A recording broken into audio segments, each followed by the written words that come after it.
Good afternoon, everyone, and welcome to today's webinar, The Funding Process, First Steps to Applying, How to Prepare Now, and Other Considerations, hosted by the Bureau of Justice Assistance.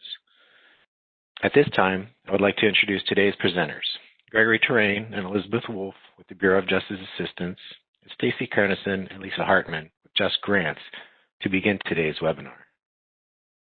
Good afternoon, everybody. My name is Elizabeth Wolf, and I'm with the Bureau of Justice Assistance, and I'm here with my colleague, Greg Terrain, and I'm also delighted to be sharing the stage with two members of the JustGrants team, Stacy and Lisa, who will be providing a demo of the new JustGrants system. For today's webinar, we're going to be providing an overview of the Office of Justice Programs and the Bureau of Justice Assistance. We're also going to introduce you to the brand new JustGrants system. And we're also going to provide an overview on how to approach a BJA solicitation. There'll be a lot of discussion on key steps to completing your application, as well as going over the peer review process. And luckily, with this team, you'll also be getting all of your questions answered. The webinar is designed for those who are interested in applying for BJA funding. Our objective today is to kind of help you be prepared as possible to do exactly that. So how are we going to do that? We're going to provide you with information you need to successfully submit an application in Grants.gov and JustGrants. We will go over the critical elements of a BJA solicitation. We're going to share some tips on developing your budget. We're also going to explain how the peer review process works. And lastly, we're going to show you how you can stay connected with all the latest information regarding BJA funding and resources. So what exactly is the Office of Justice Programs? Well, OJP provides a variety of resources to the criminal justice community. And how do we do that? We do it through grants, training, and research. We are one of three grant-making components of the U.S. Department of Justice. The other two are the Office of Violence Against Women and the Office of Community-Oriented Policing Services. Within OJP, there are 6 business bureaus and offices. As you can see, BJA is one of these 6. We also have the Bureau of Justice Statistics, which is the primary statistical agency of the Department of Justice, the National Institute of Justice, which is the Research, Development, and Evaluation Agency, the Office of Juvenile Justice and Delinquency Prevention, which supports states and local communities to develop and implement effective programs for children, and then the Office of Sex Offender Sentencing, Monitoring, Apprehending, Registering, and Tracking, which the title kind of explains it, but it does provide jurisdictions with guidance regarding the implementation of the Adam Walsh Act. And finally, there's the Office of Victims of Crime. And just like it says, it provides a broad range of programs and services that focus on helping victims. So I want to give you a little bit more information about the Bureau of Justice Assistance. Our office provides leadership and services in grant administration and criminal justice policy development to support local, state, and tribal law enforcement in achieving safer communities. Our office supports programs in a number of areas. These are just some of the areas, including information sharing, countering terrorism, managing offenders, combating drug crime and abuse, advancing tribal justice, crime prevention, protecting vulnerable populations, and capacity building. I strongly encourage you to learn more about BJA. You can go to our website or follow us on Facebook and Twitter. I realize this slide has some tiny print on it, so I am going to explain it a little bit, and you'll also get a copy of the slides afterwards if you want to look at them more closely. But there are 6 stages to the grant life cycle, and it's good to be familiar with them all. I want to note right now that this webinar is only going to be focusing on the first 3 phases of the grant life cycle. So the first one is administrative preparedness. We want you to be ready to submit an application, and that includes looking up solicitations and finding things and figuring out what your community needs in order to develop a program to apply for funding. Then the next section is when our office, we're going to be posting solicitations, and then the application period begins. And this is when you can locate opportunities for funding and kind of look and delve deep into developing your proposal. And then the next step is, of course, submitting your application. The third step, which we'll also be covering today during this webinar, is understanding the application review process. So that's the internal review process that BJA does in awarding it. Now, we won't be covering the next 3, but I just want to make you familiar with them, which is the award notification process. So you submitted your application. The next step, of course, is when a decision is being made. We generally make our awards by September 30th, and for applications that were not selected, you will be officially notified by November 30th. Post-award, this is like the happy dance part of the life cycle. This is when you have been awarded a BJA grant, and then you get to the opportunity to begin working with your program manager and administering your project. The last stage is the closeout, and as all things must come to, good things must come to an end eventually, this is also true for grants. The closeout phase is when you're wrapping up your deliverables and submitting reports and closing out your award. So last October, the Office of Justice Programs launched the JustGrants system to replace the old grants management system. You may be familiar with it. It was called GMS. And I really want to emphasize this point to you. This year, you will need to use the JustGrants system in Grants.gov to apply for all BJA grants. The goal of JustGrants is an improved user experience.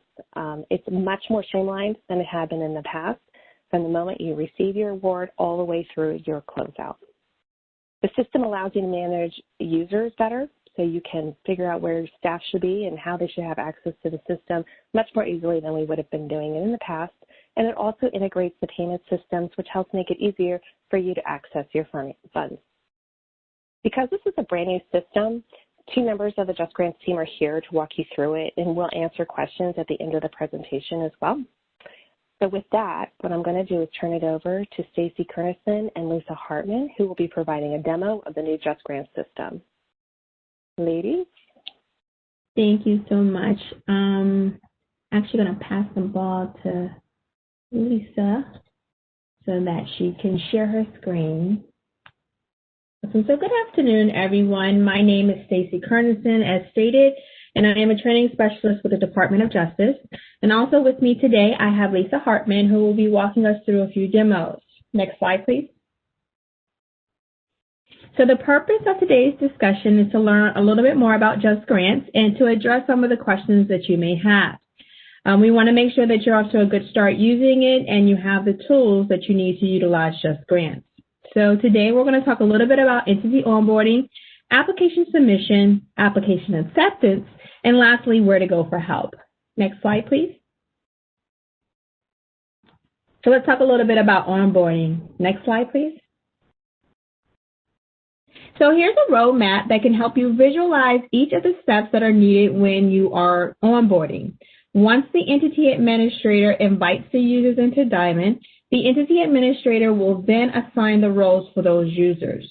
You have to have a role in the system in order to do anything. So those users, after they've been put into Diamond, they will receive an email from Diamond, and then they will need to successfully be logged into JustGrants. Once the users have logged into JustGrants, the entity administrator will then assign awards to those users. Next slide, please.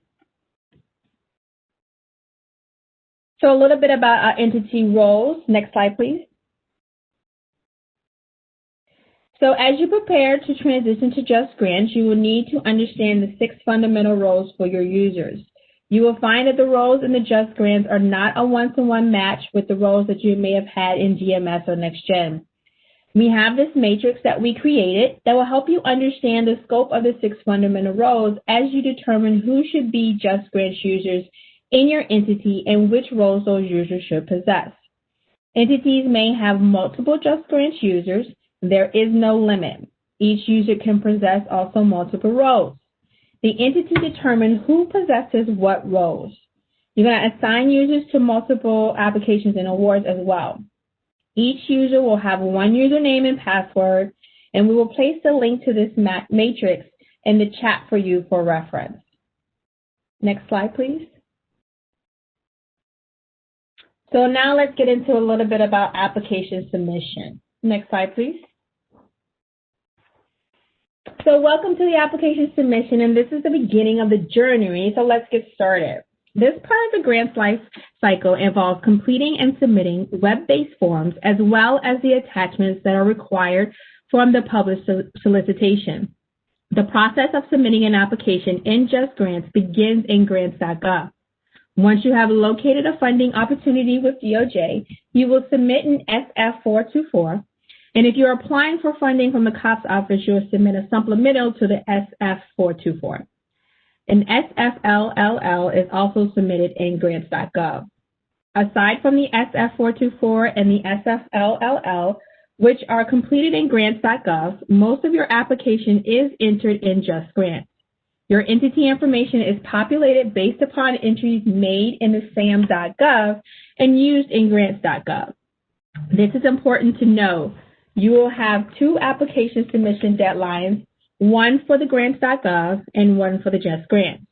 Most of the application requires will be submitted from JustGrants. Some of the ways that JustGrants streamlines the process is that you are provided with the ability to use a web-based budget detail worksheet. Not only is this process more efficient, it established a shared structure and narrative for all of DOJ. Streamlined validation of your budgets allows the process of clearing new budgets much faster. Your organization, specifically your assigned entity administrator, has more control over users and award assignments and does not require intervention from DOJ to make updates to those assignments.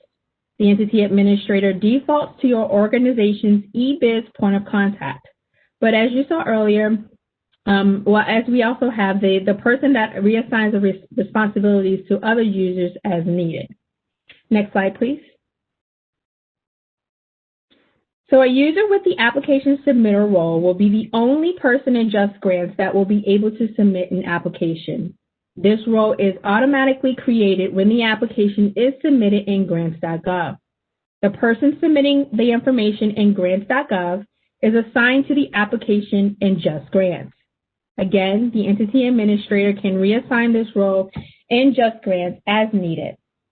The application submitter identifies the forms needed to submit an application and completes the web-based budget form and completes and certifies the application on behalf of your entity and submits the application in JustGrants. If a member is assigned only the application submitter role, they will not be able to see funded awards in JustGrants. It is possible to assign multiple roles to the user with the application submitter role if that is what your organization prefers. Next slide, please. So now let's get into a little bit of demonstration. Lisa, you're up next. Thanks, Stacey. I'd like to go ahead and first do a little demo on how to locate an application in JustGrants. Before we get to this point of logging into JustGrants, you will have created or used your SAM.gov account to associate your your Grants.gov account. We take the information from your SAM.gov account to create an entity administrator. That entity administrator is the eBiz point of contact in SAM.gov. The person submitting the application in Grants.gov will automatically be created as a user in JustGrants. So the application submitter for Grants.gov will be able to log in. You'll be sent registration information and instructions on how to do that by email. So once the application submitter then is logged into JustGrants, you'll need to locate the application that you submitted in Grants.gov. Typically takes about 24 hours for that connection to be made and for the information to be passed to JustGrants. It's not immediate. So I'm going to go ahead and start this little demo. So from the home page in JustGrants, this is what it looks like. You'll see the My Work List. This is work that's assigned to you. So if you're the application submitter, you should see your application here under My Work List. I'm going to show you another way to access it. You can use the header in the My Work List to locate specific information, and an application is actually listed as a grant package case type. All of the case IDs begin with an A for application. So what we're going to do, we're going to go ahead and click the link to that, or actually, I'm sorry, in this case, we're going to an applications list. This is all the applications for your organization, whether you're the application submitter or not. You can see them all. And as you can see here, we have an application submitter listed here. These do not have one associated. we have an authorized representative. This is the person who's going to accept the application. We've opened up the application from here. When you open from the applications menu, you're going to need to click this begin button at the top. If you don't click the begin button, you can only see this application in a view-only mode. The begin button is what allows you to edit and make updates and upload attachments and enter data. You can click cancel. From here, you can click save, which will save any information you may have entered and allow you to come back later to complete it. So you don't have to complete the application in one sitting. And on the right, you can see that there are navigation options.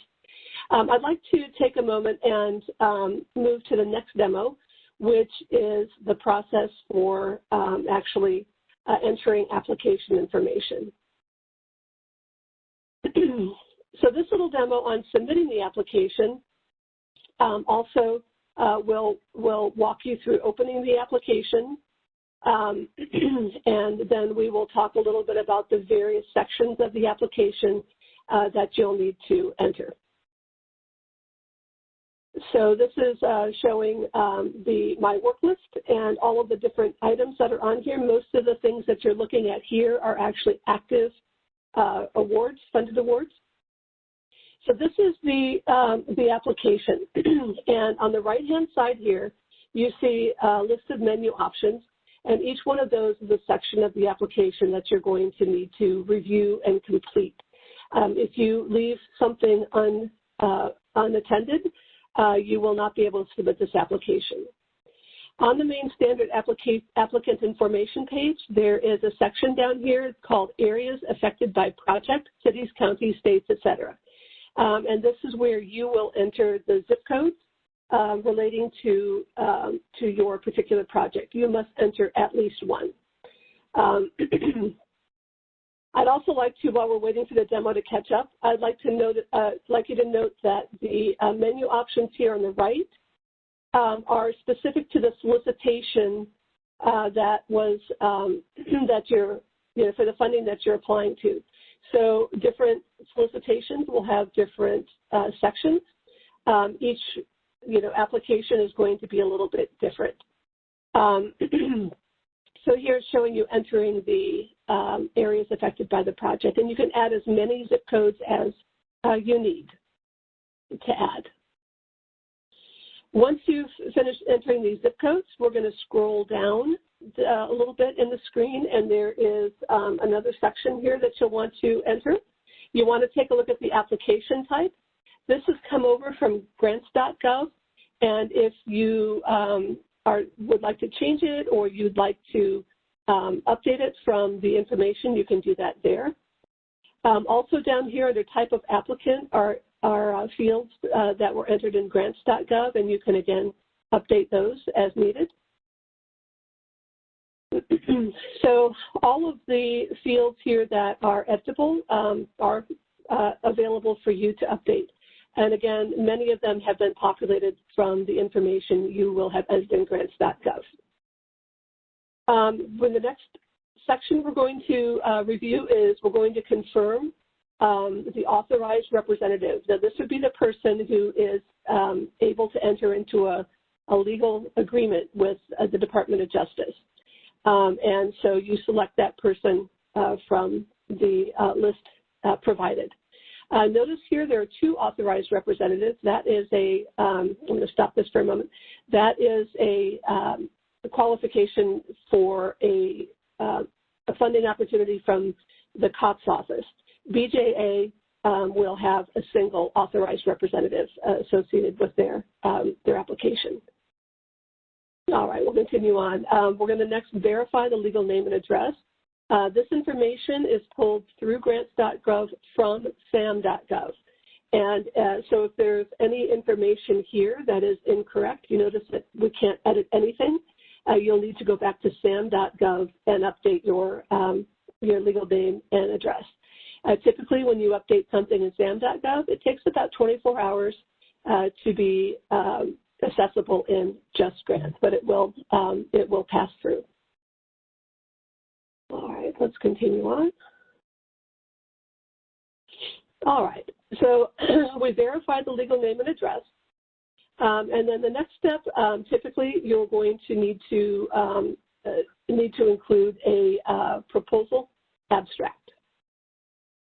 And this is a free text box. You can either type directly into this text field, or you can copy and paste from Word if you choose.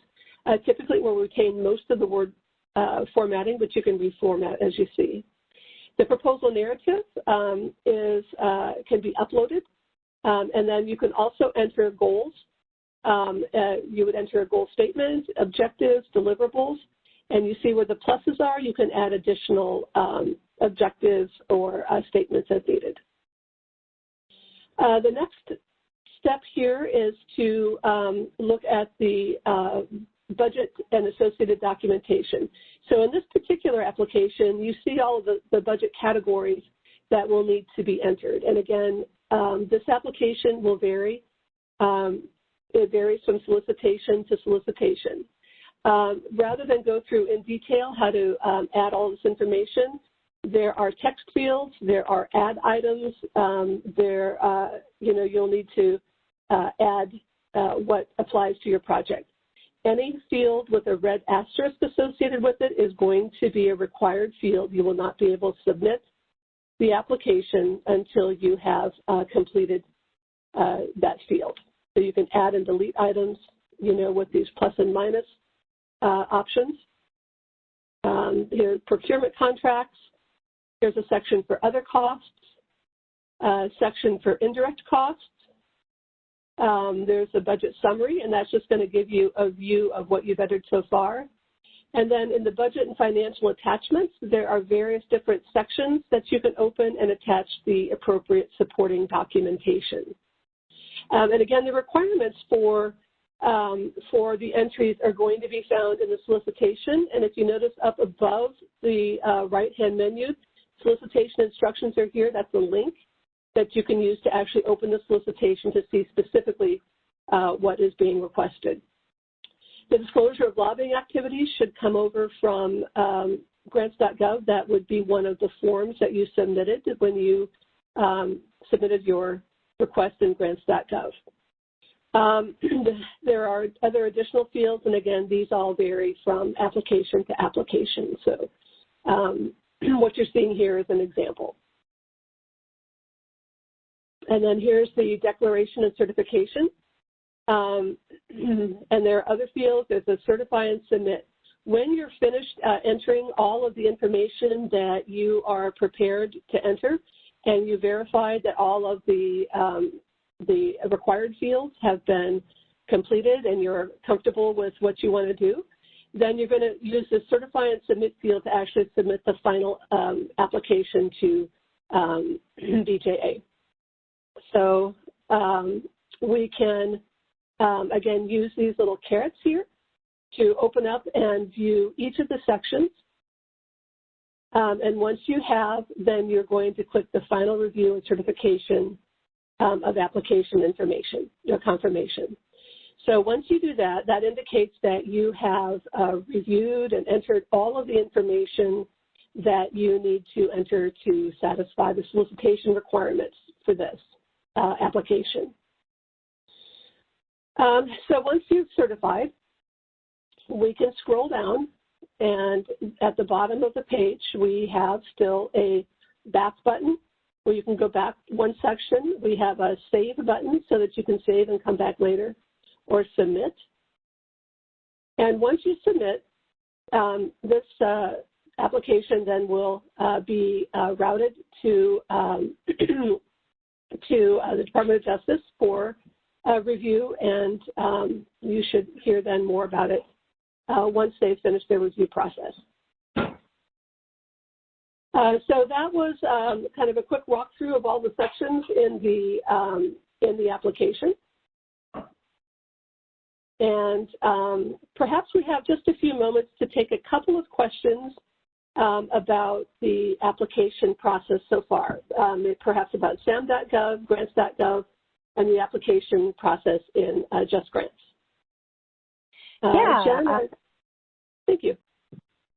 Hi, yeah, that was great, Lisa. Thank you so much for going through that. We do have a few questions that are coming through, and in the next set of demos, we'll ask to slow down just a little bit since this is a newer system. Folks are just asking to have the content slow down just a little bit to digest it. However, we are getting questions from the audience about submitting applications, and do you need to submit an application before you receive JustGrants invitations, or how does that process work? That's a really good question. So Grants.gov is the central website for federal grant-making funding opportunities. So that's where you'll go first to locate a funding opportunity that you would like to apply for.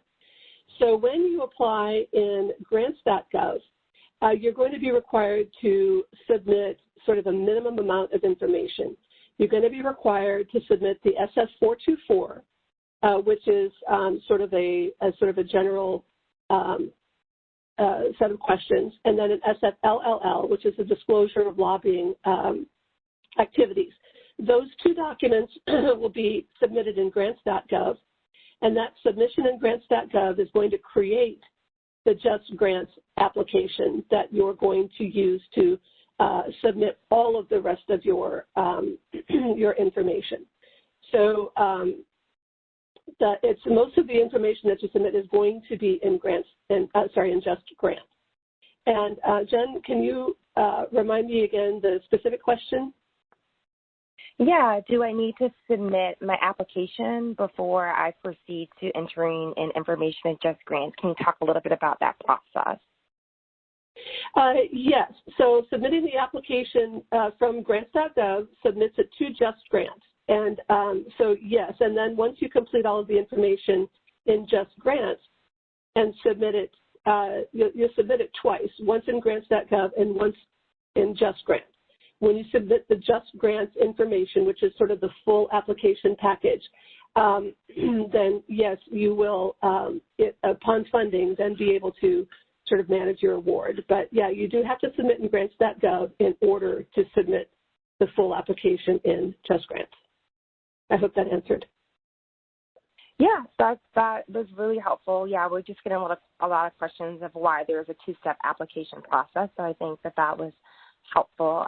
One more specifically, it looks like someone applied for the SCAAP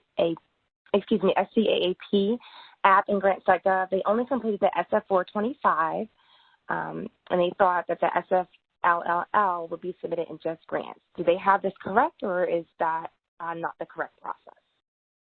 I believe the application in Grants.gov will require both the SF-424 and the SF-LLL, which is the lobbying activity disclosure.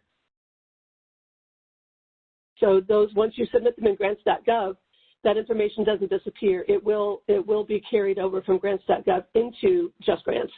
So you will have already completed those two pieces, but no, it is submitted in Grants.gov. Okay, great. We'll go ahead and move forward so we have enough time to get through the rest of our demo. All right. Stacey, I'll turn this back over to you. Awesome, thank you. So now let's get a little bit into the award acceptance. Next slide, please. So here we have the authorized representative. This role is the only role that is able to accept or decline an award.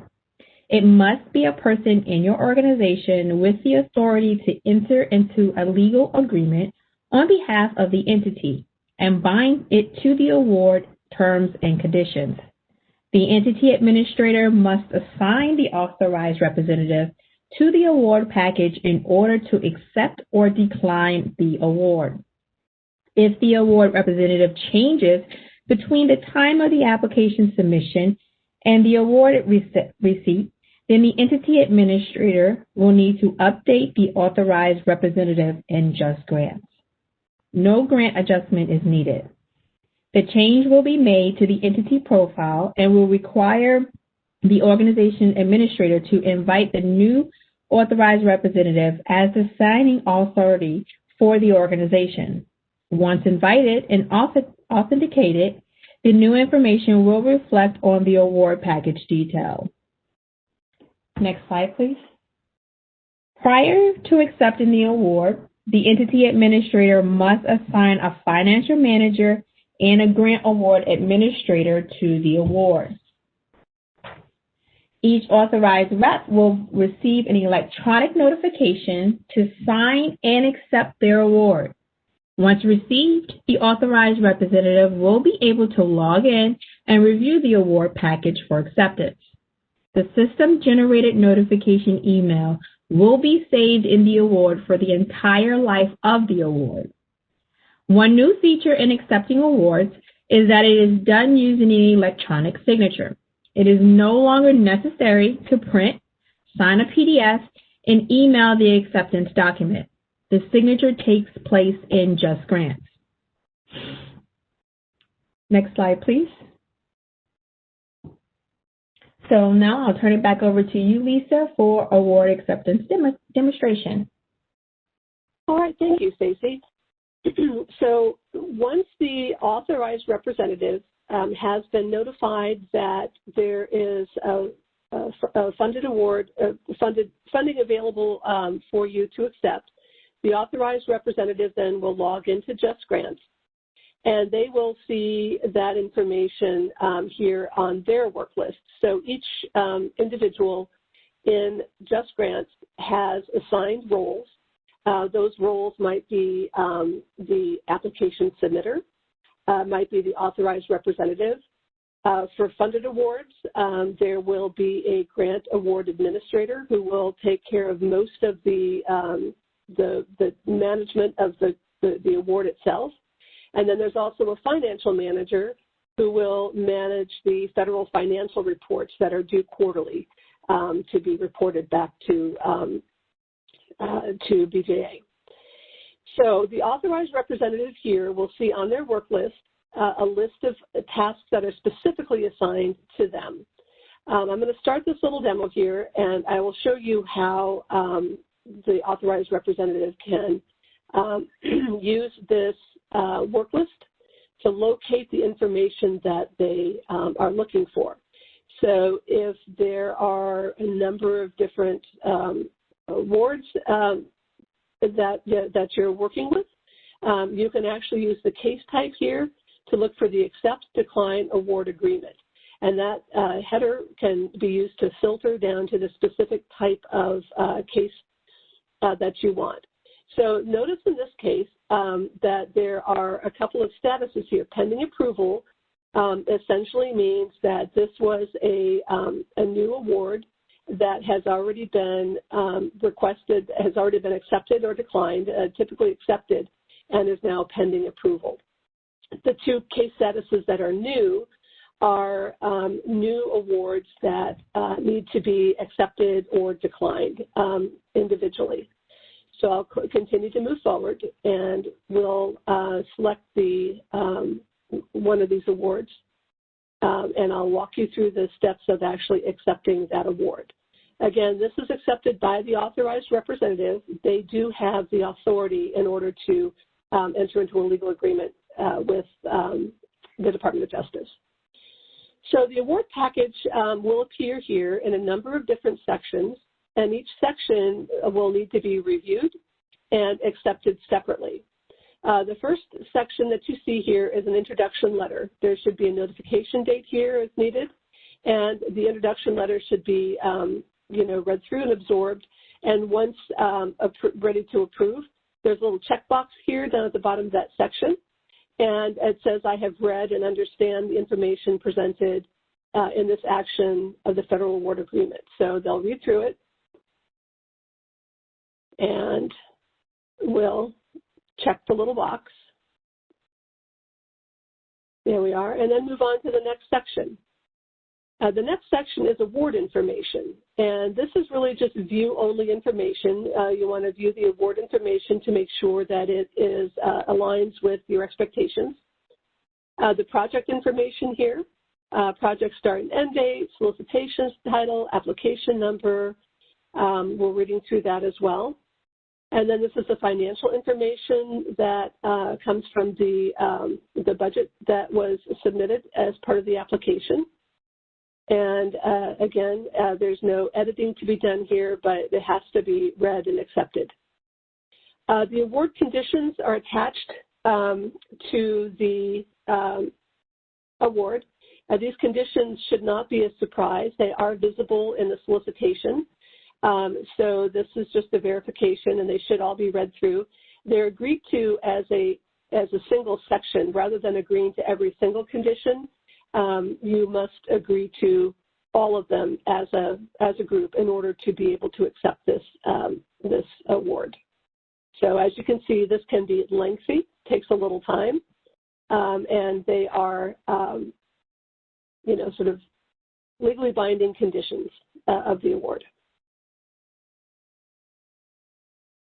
This one goes into the 40s, I believe.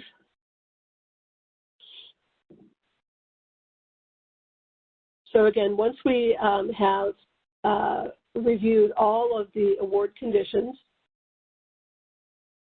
there is a single checkbox at the bottom that you can load more. You should load more and read them all, but there is a single checkbox at the bottom that indicates that you accept all of the award conditions. And once you've selected that checkbox and have agreed to the award conditions, the acceptance and electronic signature page here appears. So again, for a BJA award, there will be an authorized representative, a single one. If in future you accept awards from the COPS office, there will be 2 authorized representatives, and each one must go through the same process of checking each of those boxes separately. So once you check that you've certified it, you can see that your title appears, your name appears, and the signed date and time appear as a timestamp here. And this will indicate that you are ready to accept the award. So once that process is done, we'll scroll down just a little bit, and you'll have some options that you can review. So it should scroll here in a moment. All right, there we go.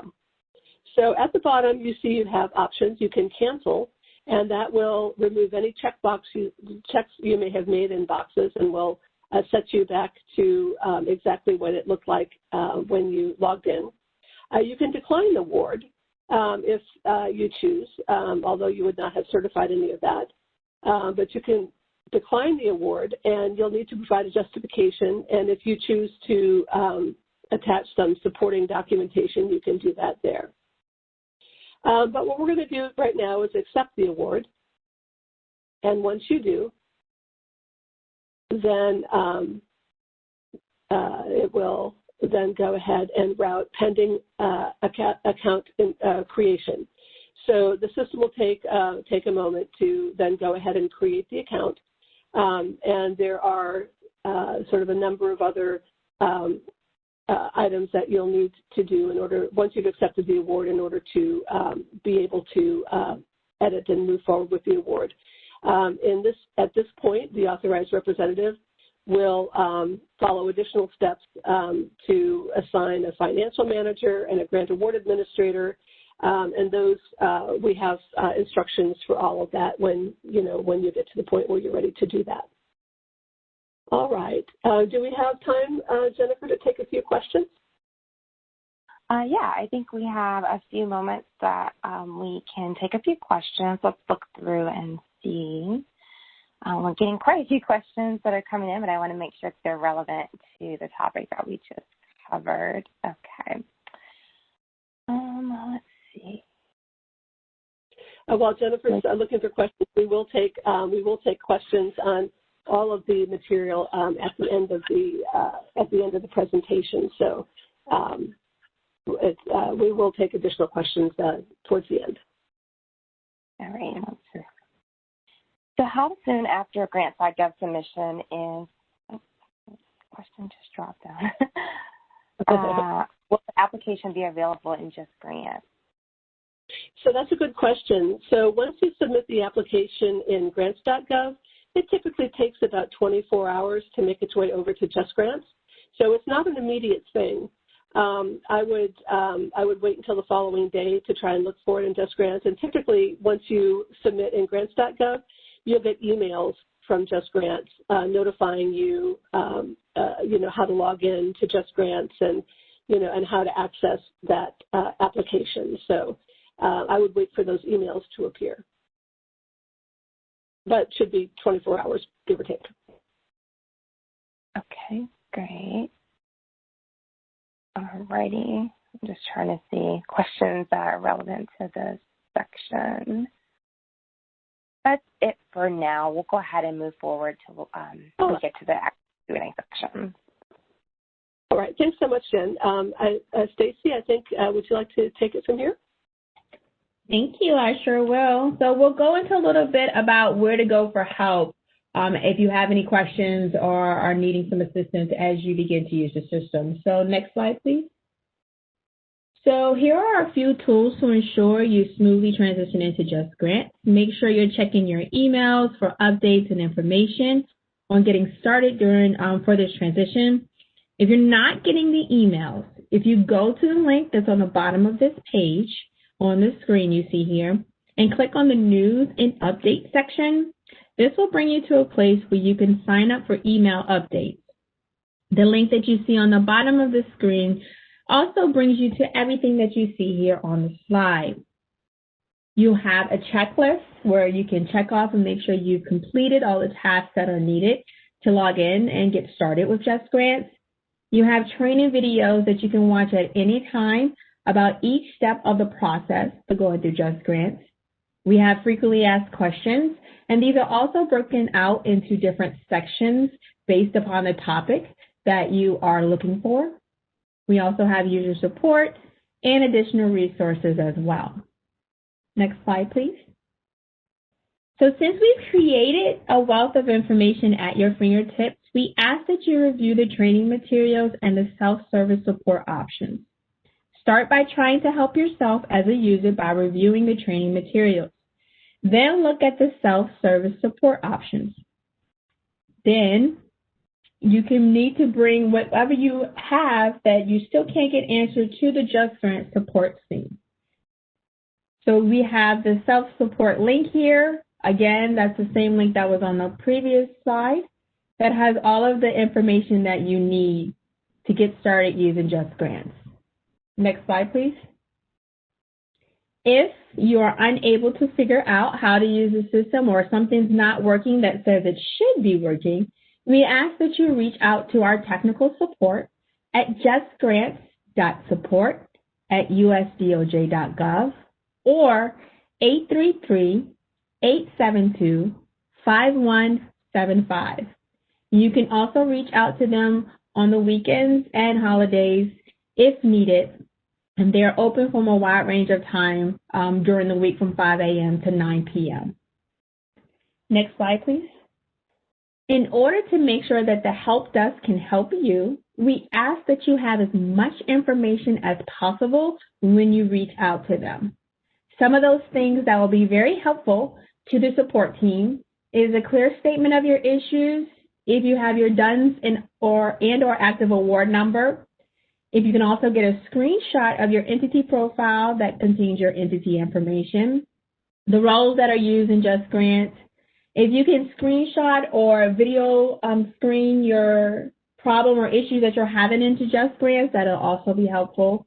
What you did to get there, the date and time it occurred, your email address, and your browser version. These are all things that will help the help desk be able to get to your answer quicker if they have as much information as possible. Next slide, please. Here is the funding, grant-related support contact information for each office that you, if you need. So I'll leave this here just for a second so you can write down the phone numbers or email addresses as you need. You can also contact your grant award administrator as well with the DOJ, but if you can't get to them, this is also a way of support. Next slide, please.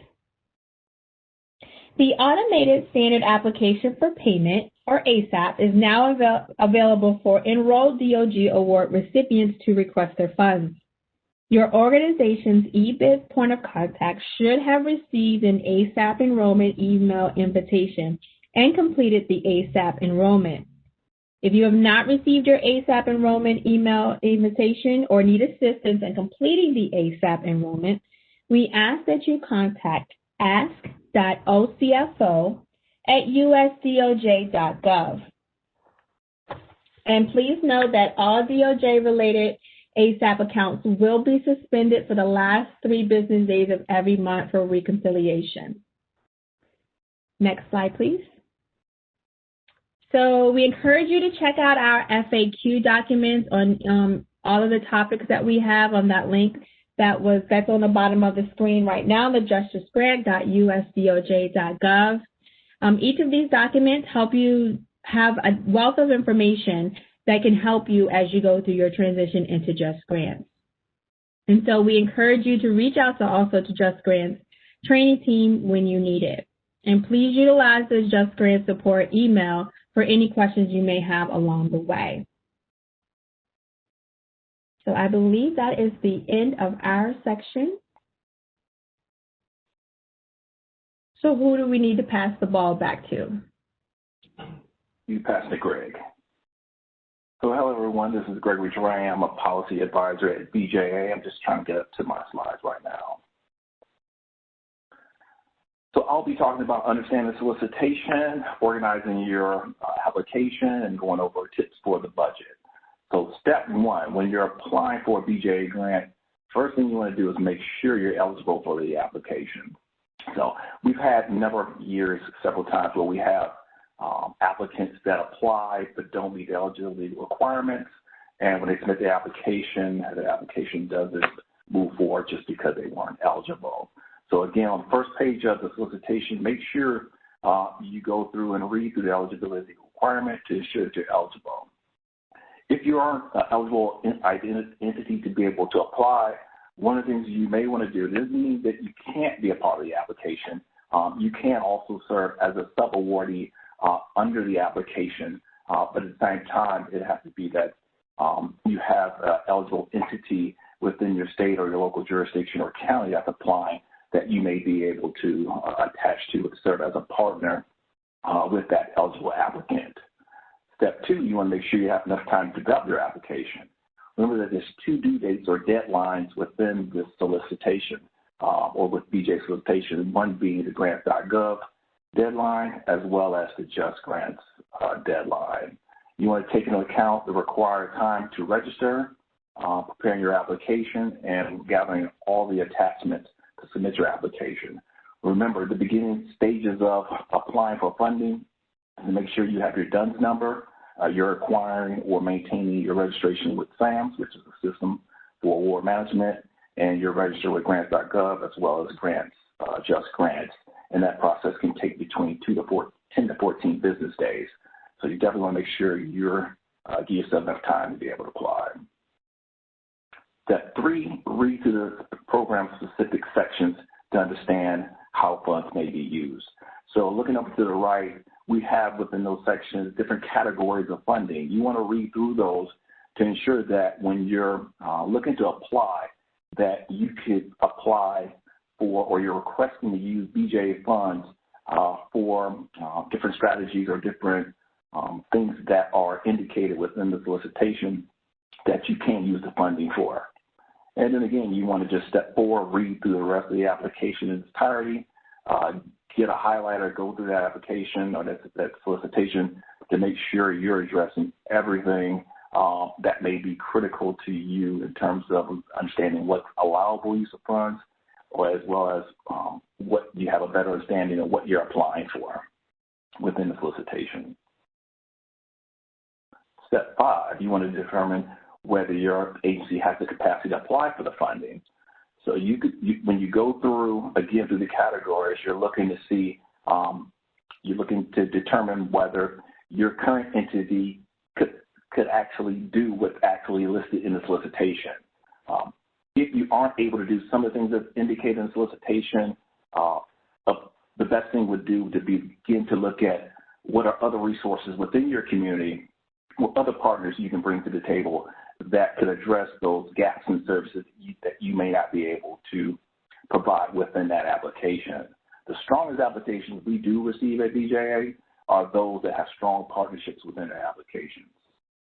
Also, one of the things that you may want to do that I would recommend, one of the things I used to do back when I worked for county government and applying for federal grants, you also want to maybe network or connect with already established criminal justice coordinating councils and things like that, already established boards that are already kind of doing that work, and begin to work with them in terms of planning to identify how you can build or looking at the capacity that may already be developed in your county or in your jurisdiction that you can partner with that'll be a part of this grant that would make this a stronger application.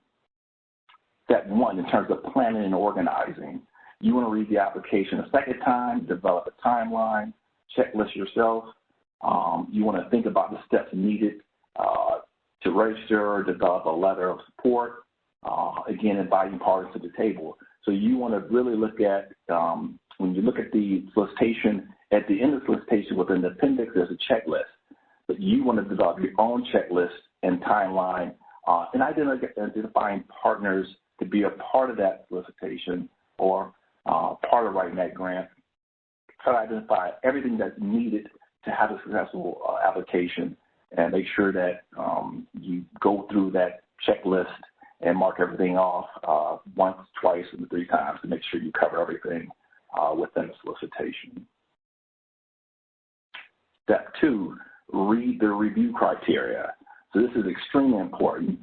So you can see to your right, Section E of the solicitation, there are several components within the project narrative. There's the statement of the problem, project design, budget. There's a number of pieces in there. You want to make sure that when you're submitting the application, each one of those sections within the solicitation carries a weight, a score. If you look to the right, you'll see statement of the problem, 15%. Each one of them, again, has a score to it. You want to make sure you put most of your energy in those sections that have the higher amount of scores. Usually project design is usually between 35 to 40% of the score. So again, you want to put most of your efforts in that. Also, when you're reviewing the criteria and getting ready to start to write the application, biggest mistake applicants make is not answering every question. Do not change the order of your questions. When you have peer reviewers reading the application, you definitely want to make it as easy as possible for them when they're reading through the solicitation. When they're reading through your application, they're actually able to know exactly what they're looking for, and it's in the right location. So definitely, when you're writing it, make sure you keep it in the order when you're submitting your application and you're writing it. This is a very helpful hint here. So the example would be when you're breaking down the project narrative. So the first piece would be the statement of problem, and you would do this for each section of the solicitation. You want to go through it. What I do is export the document into a Word document, cut and paste each question within the statement of problem, each question within the project design. You want to go through there, highlight it in red, give you some space underneath, and respond to each question that's in there. That way, you're keeping those questions organized and you're responding to every question that's a part of the solicitation. Also, what I would advise, if you do work with a criminal justice coalition or coordinating council and you're identifying partners and you're working with a group to tackle this application, one of the things you want to do could be for those areas where there are gaps, you can assign other team members a part of those areas where they will be able to address those questions. But you definitely want to answer every question as well as in the order it is within the solicitation. Again, this just makes it that much easier for the reviewer to be able to go through it and respond to each of your questions and see that you responded to each question. Again, it always makes it helpful to have it be clear for the person reading it. Step 3, make sure you understand and follow the instructions. This is key. I guess everything I'm saying is pretty key, but for this, this could also have your application not make it through the first review process. You want to make sure that it's, the font is correct, the margins, and the page do not exceed the 20 pages that are required. Out of all those things, the majority of times what I see is exceeding the 20 pages. That could come back to haunt you when you submit your application. So make sure that you read through that and not go beyond the page limits. Also, one of the things I do want to mention is that when you submit anything outside of the project narrative, that doesn't account for the 20 pages. And the helpful hint here is the table can be a single space and can be put into the attachment if not required component of the program narrative. Okay, step 4, you want to draft your budget very early in the process. Make sure you carefully read and understand any of the required budget expenses detailed in the application, especially any required grantee meetings. Also, be sure to read carefully and understand any caps on expenses or expenses that are not allowed. So when you're putting together your budget and you're looking at solicitation, there may be several different categories, but it indicates that the maximum amount of funding is $500,000. You can't apply for $1 million if the maximum amount is $500,000. But what you can do, $500,000 may be the maximum amount you can apply for, but when you're writing the application and you deem that $500,000 is not the maximum you need, you can apply for less than that $500,000. Okay, the budget narrative should be rated. It's pretty simple. The budget narrative should be related directly to the project design. There should be no expenses in the budget that are not referenced in the project narrative. An example would be, do not ask for drug testing supplies if you have not included drug testing as a part of your project description. Personnel costs should be related to key personnel for the project. Subrecipients should be categorized as either subawards or procurement contracts and clearly be stated in the project narrative. And the budget should not include funding to fully implement a project. The budget should include adequate funding to fully support the project, but no more than the amount listed in the solicitation. Again, that goes back to ensuring that when you put in the budget, it should be no more than the maximum amount, but also be sure that the budget is consistent with what's indicated on the SF 424. Those numbers should match. Okay, step 5, do not forget about required attachments. So the picture to the right, you'll see additional attachments. Every solicitation has additional attachments. You want to make sure that when you're going through, you're reviewing and make sure you don't miss any of those. And they're also indicated in the checklist or the appendix at the end of the solicitation. But also I want to make you aware of, when you're looking at the additional attachments, all the way to the right, if you see the letter of support one, you see the words required. Be sure to make sure that if there are indicators required, they have to be in the application, or the application will not make it past the first review process. There may be situations where an attachment may be recommended, just meaning that we highly recommend it. The application will still make it through the process if that's not indicated or not included in your complete application. It just means we highly recommend that you have that information in there, but it will not be taken out or eliminated in the process. Okay. Each solicitation identifies basic minimum requirements, which we call BMR. So in the solicitation, you'll see critical elements that need to be within the application. If that information is not in the application, that application will not make it past BMR or the basic minimum requirements and will not make it to the peer review process. Typical documents may be the program narrative, the time and task plan, the budget detail worksheet and budget narrative, application disclosure of proposed recipients. So one of the things I do see that sometimes applicants make a mistake is that when they submit these documents, sometimes they don't look over those documents and end up submitting a blank document. Something that I used to do that was helpful is when I create my own folder of my application attachments and different documents, and then I'll create an extra folder within that folder for final completed documents, just so when I'm uploading the final document. So just to let you know, sometimes that happens with some of the application we receive, we see it listed as the abstract there, or we see it as the time task plan, but when we click on it to see it, there's nothing there. It's a blank document. So just want to make you aware of that. When you're submitting, make sure that it is the final document that you're submitting. Okay. Again, check the application checklist one last time. Make sure you're not missing anything. And this is what it will look like. I know I mentioned it several times. It's at the end of the document as Appendix A. So again, you want to go through that and make sure it's there. Make sure you cover everything in there. And again, respond to all the questions in solicitation to have a complete application. So for any unforeseen technical issues, please visit the Response Center at grants.ncjrs.gov.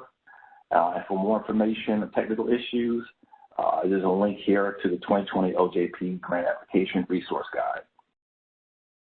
Okay. Any further questions? We'll have this as a recording as well as transcripts. I think that was mentioned earlier. I think you mentioned it about 10 business days that will be available on the BJA website, BJA webinar website.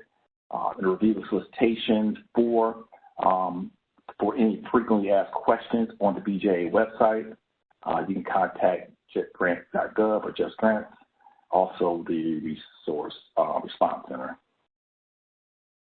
And then I mentioned it a little bit earlier about once documents make it past or application make it past the basic minimum requirements, then they move to what's called the peer review process. So this is usually we have typically 3 reviewers that review and score your applications. The tell is based off the scores of each section. So I mentioned earlier, each section, the statement of problem, the project design, each of those sections have a weighted score to them. So they'll score those based off that. And again, that's why it's extremely important to make sure you put more energy into those sections where they have the highest points to, as well as keep your application very organized in responding to questions, because they'll be the way you highlight those questions and respond directly to them is how they would be reading them and responding to what you answered within those questions. So very important that you do that. With that, let me see. I think that might be. I think that's with me. I'll pass it back to Elizabeth. Thank you so much, Greg. I really appreciate it. I think that was really helpful, as well as the JustGrants team. And I wanted to, before we launch into questions and answers in a little bit, I wanted to give you some additional resources for funding opportunities. So first of all, as we mentioned in our presentation, BJA posts all of its grants on Grants.gov and simultaneously at BJA's website as well. So there's 2 sites that you can look. They do match up, so that's the good news. But those are the 2 places that you can look. And you are able to download a copy of a solicitation and make that available for everybody who's applying for grants in your organization. BJA also sends out e-blast announcements about new opportunities, as well as other really interesting information events and things like that. So what I'd recommend that if you're not on BJA's mailing list, that you go ahead and go to our website and you would be able to join that e-blast group. There's also a link that's up here that is a resource guide for applicants, which is really helpful for preparing and submitting an application. There's lots of good information for you, and it's a good way to prep yourself. The next link is the Office of Justice Programs Award data. I do realize one of the questions that popped up in our Q&A box was about, can I see past solicitations, can I see past awards in my community? And this is where you do it. So in addition to finding information about past solicitations, and we list all of them by year, you can also see what communities and organizations around you may have received funding by fiscal year. So last year, the previous year, and the previous year back. This is really helpful for you because if you have a program that's similar to one that we have recently funded, you may want to reach out to them. Or if you notice that your community hasn't received funding for this particular program and there's a need, this is additional justification for you when you're submitting your application. Lastly, I want to share NIJ's crimesolutions.gov, which is a clearinghouse of programs that have been rated for their effectiveness in addressing different criminal justice issues.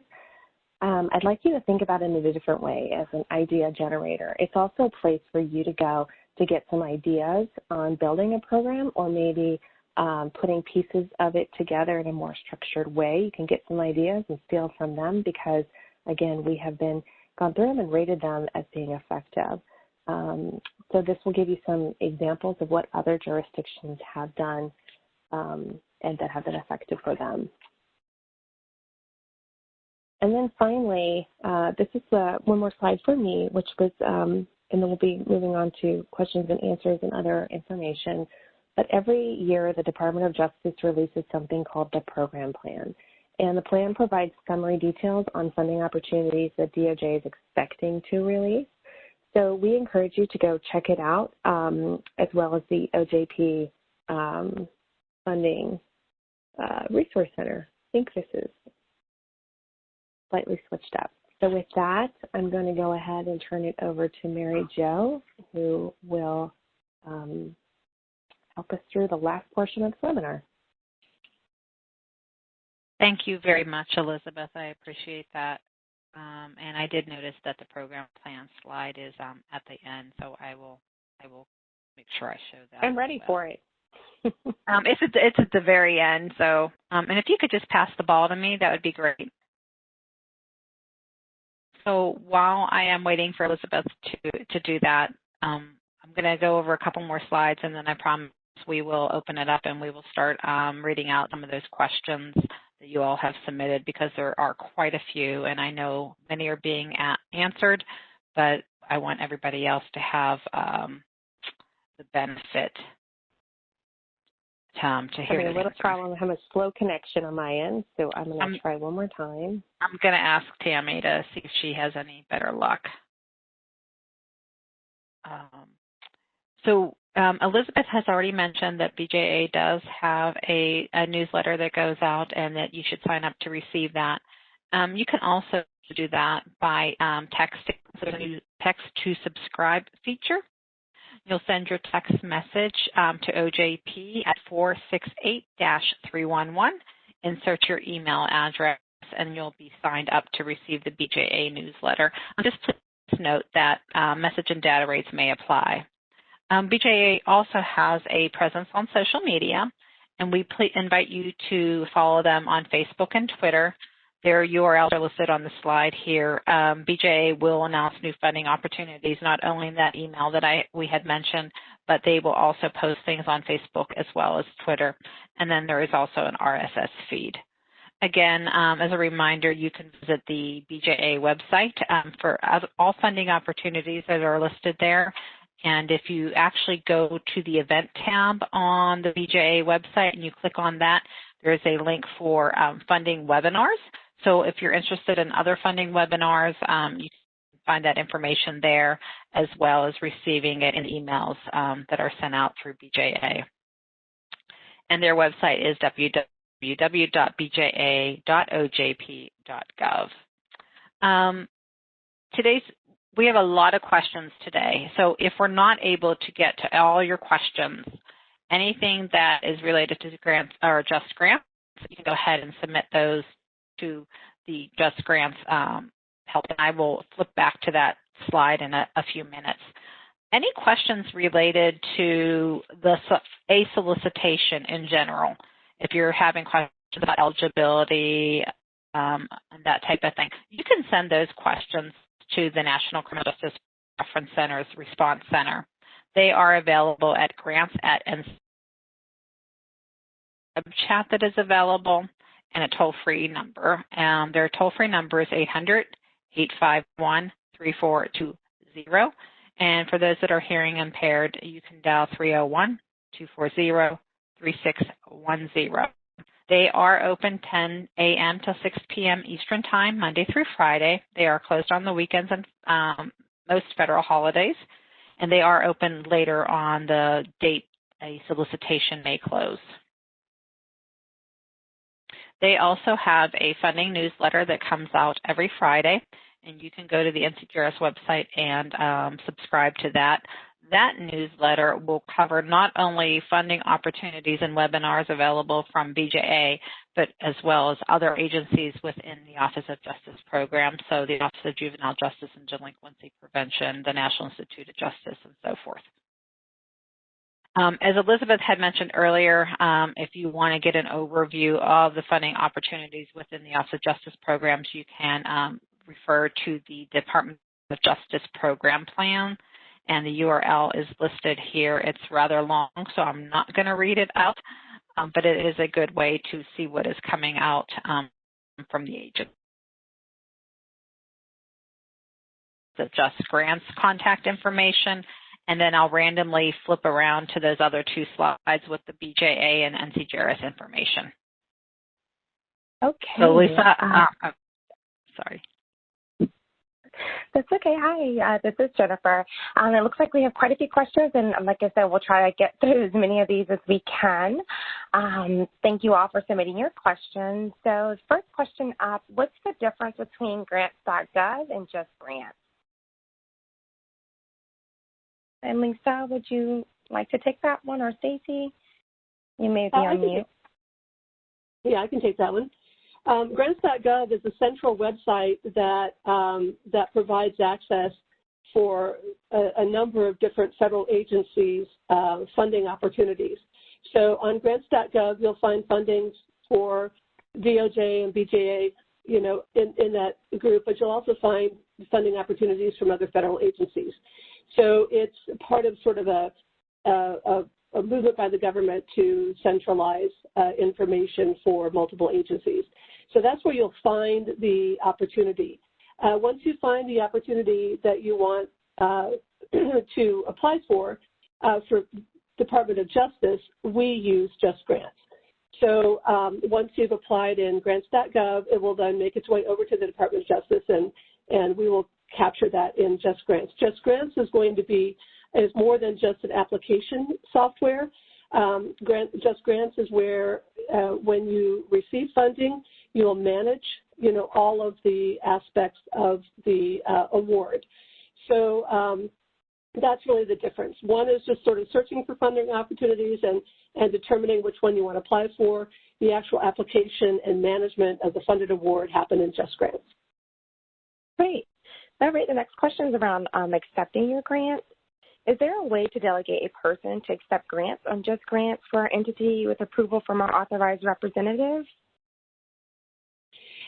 Yes. What we recommend is, you know, as one of the new things about JustGrants that's different from previous applications is that your entity is in charge of who has access to JustGrants and what roles they play. So the entity administrator, there's only one of those in your organization, and that's the person that determines who is able to be a new member, who's able to access JustGrants, and they're the ones that assign the roles. You can assign multiple application submitters, you can assign multiple authorized representatives, and then assign one authorized representative to each award. So that's all within the purview of your entity administrator to determine that. But yes, you can have multiple people be authorized representatives, but you can only assign one of those to a single award. Okay, great. And kind of in the same vein about the authorized representative, can you print documents? So can you have the general counsel review documents before the authorized representative signs off? You know, that's one of the features I believe that is coming soon is the ability to print. So I saw a number of questions about printing the application in the chat, and that is something that is slated for our development office to be coming soon. JustGrants is an ever-evolving, ever-growing system, and our development office has a lot of additional, you know, sort of enhancements they want to put in that.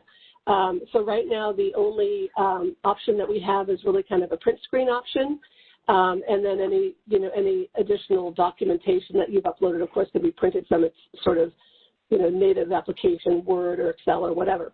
but right now we don't have a print function. But please sign up for the news and updates, and you will see when that is scheduled to come. We'll announce it.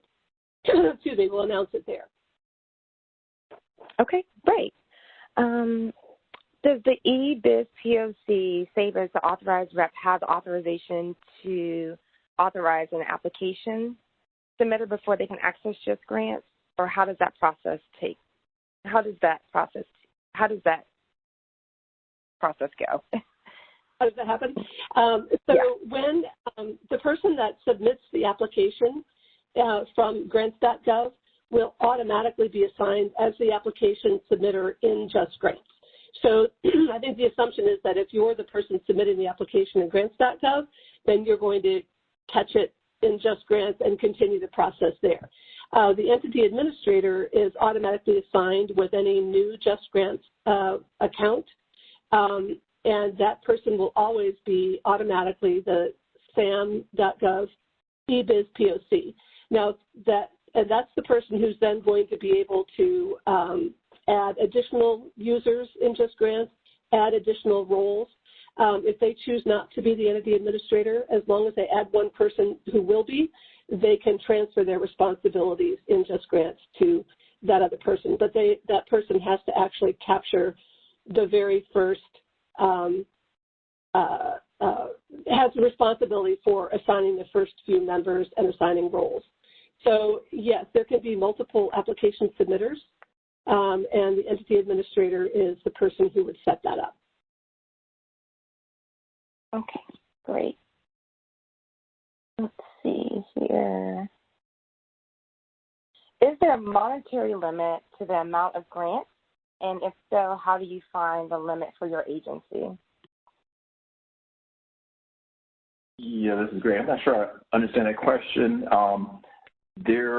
BJA, OJP, we don't put a monetary amount on our discretionary grants in terms of how much funds you could apply for or how many awards you can receive. So there's no monetary amount of funding. As long as you submit a good application for your community, it'll go through the process and could potentially be awarded. Okay. We got this question quite a bit about zip codes. If a project is statewide, should we enter all zip codes? Is that possible, or is there just one required? Yeah, I saw that question come up quite a bit. Right now, I believe that field only reacts to zip codes, and so we understand that is a difficulty, and I am not sure how to answer what to do if there's like a national program. I think I'd have to defer back to the program office for that, but I do know that field is, again, under discussion to update to accept additional information beyond a zip code. So again, sign up for the news and updates, and when that feature is introduced into JustGrants, then you'll know more about it. But right now, I believe it only reacts to zip codes, and you should put in as many as affect the project. And beyond the state level, I think I would defer to the program to determine how they want to approach that. Okay. Next question is around uploading proposal narratives and goals and objectives. Is it okay to upload a proposal narrative, or are applicants required to complete the goals and objectives fields?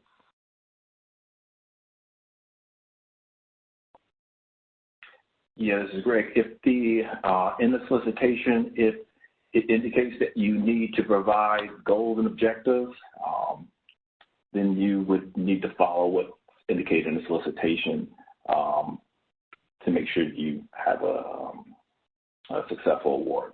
So if it's indicated goals and objectives are part of the process which it is within the solicitation, then you would need to respond to the goals and objectives section of the solicitation. Next question, do I need an ORI number to apply for any of these grants? If so, could you provide assistance on how to obtain an ORI number? Yeah, this is Greg. I think I heard that question come up before. I'm not familiar with the OIR number. I would suggest you contact our response center to follow up. I'm not, from my knowledge from what we do, I don't have any knowledge of what an OIR number is. So I believe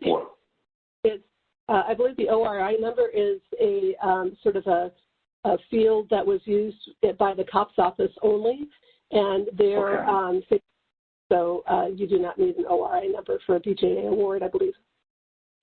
Okay, thanks. Appreciate that.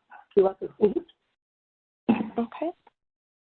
This is another question just about supplemental documents. Do we have to upload supplemental documents to the application if there are already copies in the entity library? Yeah, that's a very good question. So the documents that are kept in your entity library are documents that would apply to multiple applications. For instance, indirect cost agreement or 501(c)(3) information, something that would apply to all or many of your awards.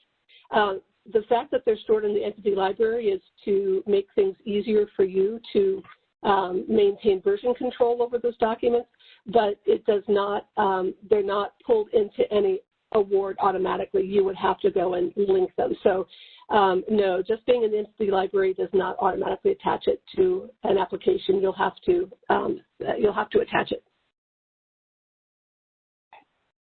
Next question, how will this type of process for solicitations work for CTAS applications that have several agencies involved in a coordinated response? It sounds like a pretty good question for the CTAS policy advisor. I would go to the BJA website and look under CTAS and follow up with the policy advisor, or either get the policy advisor for that program to get a good sense on what that would look like. That's more of a individual program issue to follow up on. Okay. Let's see here. If we're submitting more than one application to a specific solicitation, do we need to initiate more than one application in Grants.gov to pull over different applications in JustGrants?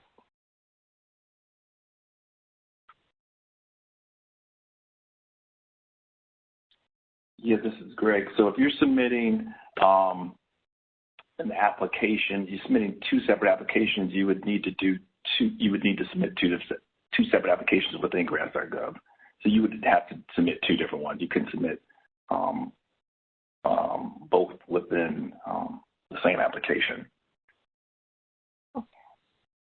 And can I use the same letters of support from our 2020 application, or do we need new ones for the 2021 grant?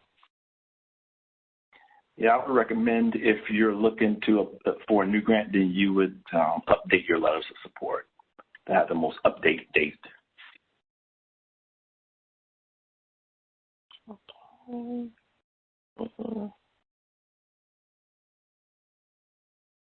Will the application populate in your work list once it's been processed through Grants.gov? The application will appear in the application submitter's work list only. Everyone who has access to JustGrants and has access to the application can view the application under the applications menu, but only the specifically assigned application submitter will see it in their work list. Okay. This is a question just around budget. So when we add personnel to a budget for a multi-year grant, do we use a separate line for each year, or does it need to be broken down, or does it not need to be broken down by year anymore?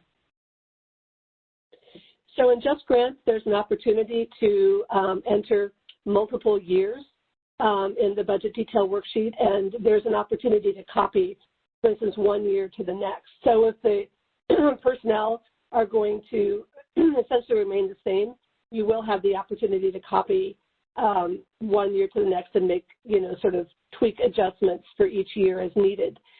We do have full training material on the budget detail worksheet available on our website, and I can go ahead and post that here in the chat or in the question and answer. Let's see. I'll go ahead and post that in the question and answer about the budget detail worksheet information. Great. Shifting gears a little bit here, can you talk a little bit about submitting the PMT report in JustGrants and what that process looks like? Yeah, I don't have a demo to go over that, but for now, if you're creating your performance report or your progress report in PMT, essentially you're going to upload the PDF file that's generated, and again, we do have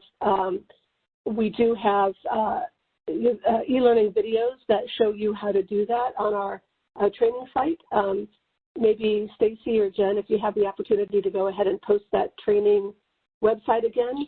We have a section. Yes, I posted it attached to the question itself. Perfect. So yes, it's a fairly straightforward process. If it's a PMT report, you upload a PDF into the report and submit. It's pretty straightforward. Okay, great. A few more questions here. Looking at budget, folks are concerned or interested in know if your budget information on the SF-424 submitted in Grants.gov changes as your application develops. How do you update the system, or what should you do in the system? Does that question relate to before the application is submitted or with the funded award? It looks like there are two separate questions, so I can expand a little bit on the second question. The SF-424 requires a budget total, but we won't create the budget until we get it into JustGrants. But we can't get into JustGrants until we submit the SF-425. If my budget total changes, can I update it to match later? Yes, you can update the budget total in the application in JustGrants before you submit it.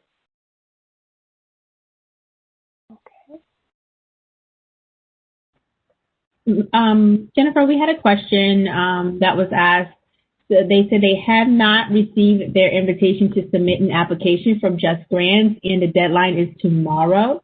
The program manager is aware. What do you recommend that they should do? They have submitted the application in Grants.gov. Is that correct? They say they haven't received an invitation to submit an application.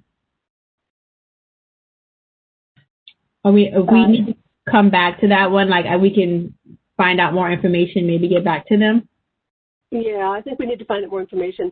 Could I suggest that you contact justgrants.trainingsupport@ojp.usdoj.gov.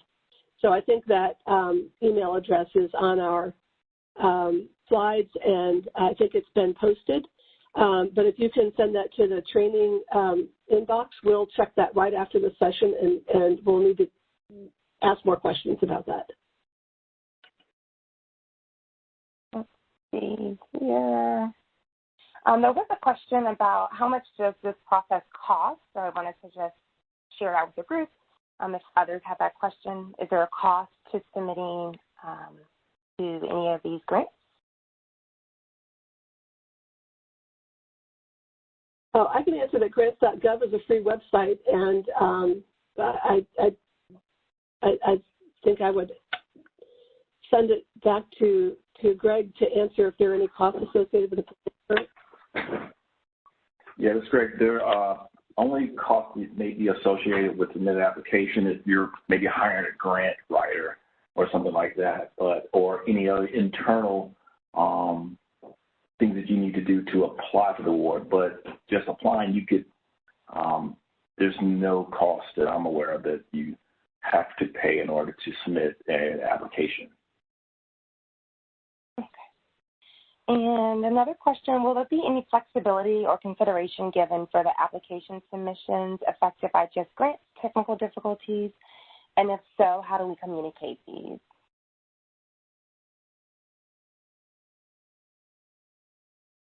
I believe there was information that was sent out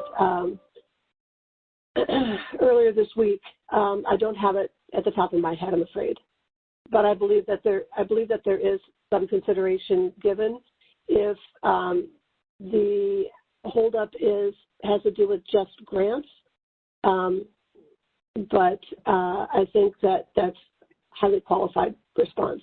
So I'm not sure I could talk to the full depth of that. I will put it in the chat. In the chat, the link to the newsletter that was sent out. Okay.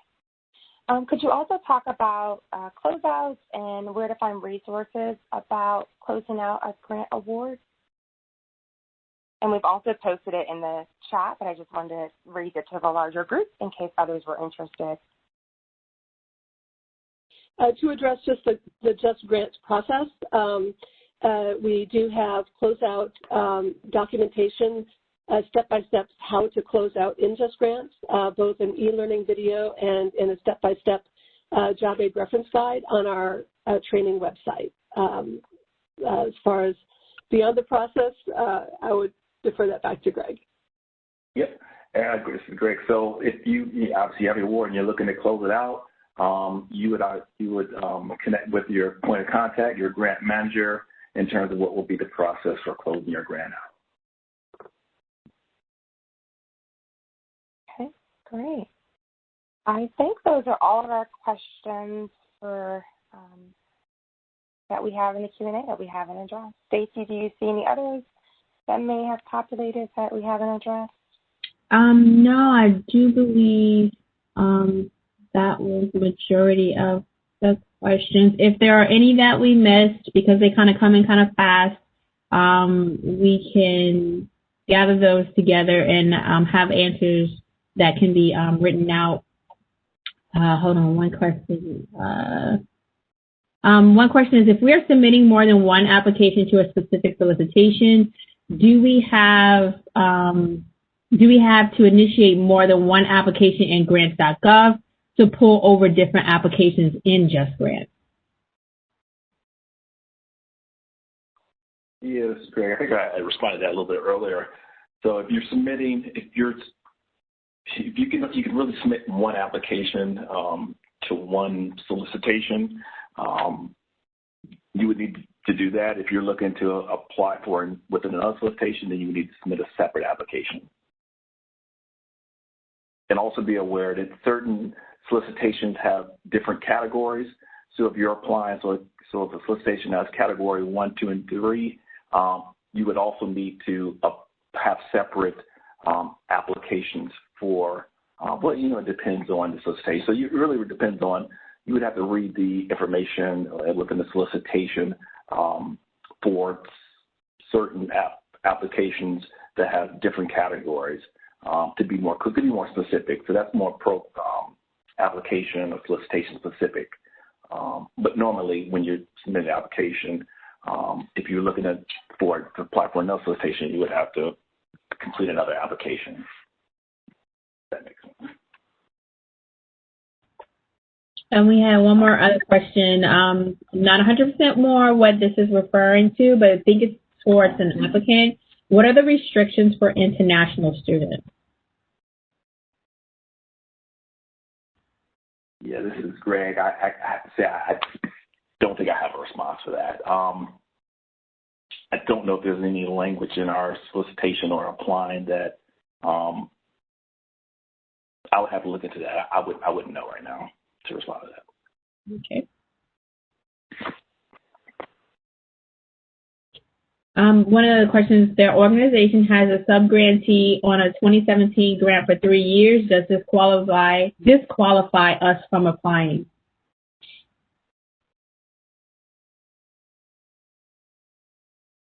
So if they have I'm sorry, can you read that again? Sure. Our organization is a sub-grantee on a 2017 grant for 3 years. Does this disqualify us from applying? It wouldn't disqualify them from applying. I don't know the period of performance for that award. If it was 36 months and 3 years and that award is expiring, then they would be able to apply. If it's also, if they're, make sure I make this clear. So also, if they're applying, if it's a 27 grantee or they were a part or a subawardee, then they would also be able, to apply for that award if it was for a different focus area, where they were looking to expand what they were doing from the previous award. Looks like some more questions also came in here. Can you leave JustGrants open while working on Grants.gov at the same time? Yes, you can. They're two completely separate systems, but the information from one to the next is not immediate. So, for instance, if you're submitting an application in Grants.gov, you won't expect to see it immediately in JustGrants. But they're two completely separate systems. You can work on them at the same time, yes. It looks like the print and download option seems to be an area of concern for folks that have internal review requirements. Can you provide a definitive written response on how to address this? If folks need to have the application to go through an internal review, how should they resolve this issue? I don't have a definitive written response for you right now, but if you will send an email to justgrants.trainingsupport@ojp.usdoj.gov requesting that, I will forward it to the business office and see if they can provide a response to that for you. Thank you. Oh, we're also seeing this come up a bit. I know we addressed it a little bit earlier, but I just wanted to bring it up again. If folks haven't received an invitation to set up their ASAP account or JustGrants account, can you just provide a high-level overview of what that process is, and also provide a checklist of how to go about doing that? I believe that information is available on our website. If you would submit your request to justgrants.trainingsupport@ojp.usdoj.gov, we can work to see what we can find out for you. But it's difficult to sort of troubleshoot individual issues, on a group this large. But we're happy to do it from our training support email box. Certainly. Okay, great. Stacey, are you seeing any other additional questions? I don't see any others that we haven't addressed already. No, I believe that is it. Okay, well, thank you all for those questions. They're wonderful. We hope it was very helpful information. And then I think we can turn it back over to Greg or Lisa to close this out. I have nothing more, so I would talk to Greg. I just, and then I'll pass it to Elizabeth. I just thank everyone for coming on to today's webinar. I hope it was helpful. You have a lot of different resources to review, and this is going to be, as I said, is recorded, and you'll get a copy of it, or you know where to go to get a copy of it. So again, thank you for participating. This is Mary Jo. Yes, the slides, the transcript, and the PowerPoint presentation will all be posted to the BJA website in approximately 10 business days. You can go to the BJA website, bja.ojp.gov, and click on the event tab, and that the artifacts should be posted under there. I believe you'll also receive an email if you registered. So we have your email address, and I think we'll send that out, letting you know when that information has been posted. But please just check back to the BJA website every so often. Elizabeth, anything else? Yep, sorry about that. Yes, on behalf of BJA, thank you so much for participating on today's webinars. webinar, and I would encourage you to check out all the resources that we have listed and start early. Don't wait to the last minute. There's a lot of folks here to help if you need anything or run into any problems. So with that, I wish you luck in this funding season, and I look forward to seeing a lot of your applications come through.